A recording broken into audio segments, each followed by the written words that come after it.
Hey everybody! We've been busy implementing new features for Prusa printers, so let's get right into it. You can now send attachments using the built-in Messenger app. Images, videos, or for example print files. We've added makes to Prusa printers, a dedicated gallery of user prints under each model, plus your personal diary of models you've printed. You'll find all your makes on a separate tab on your profile. To upload a make, you can use the dedicated button for it, or simply use the checkbox when writing a comment that includes a photo of the print.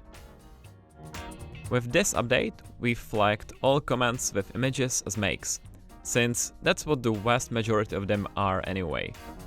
If the image is not a make, but instead a screenshot from a slicer for example, you can easily remove it from your makes. This will not remove the comment and the image from the model. Now that we have makes, we've also added sorting by most makes. This is one of the most useful metrics because it shows you models that people are actually printing and not just saving for later.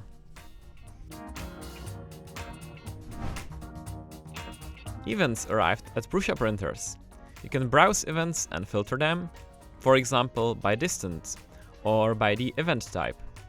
You can also view all events on the world map. And of course, you can create your own events that other users can attend. The Thingiverse import is now fully automatic. Before this update, you had to manually pick a category for each imported print and switch it from draft to published. This could get tedious with many imported models. So now, the imported models get the category assigned automatically, and the prints get published. We are even considering automatic periodic check, meaning things you publish on Thingiverse would get automatically published on Prusa printers as well. When writing a comment, the Enter key no longer sends it, but simply creates a new line.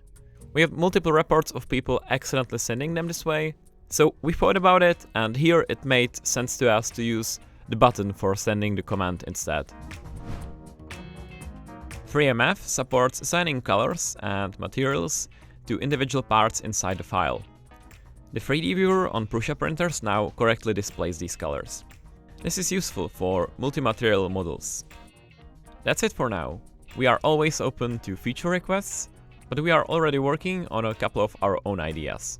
Happy printing!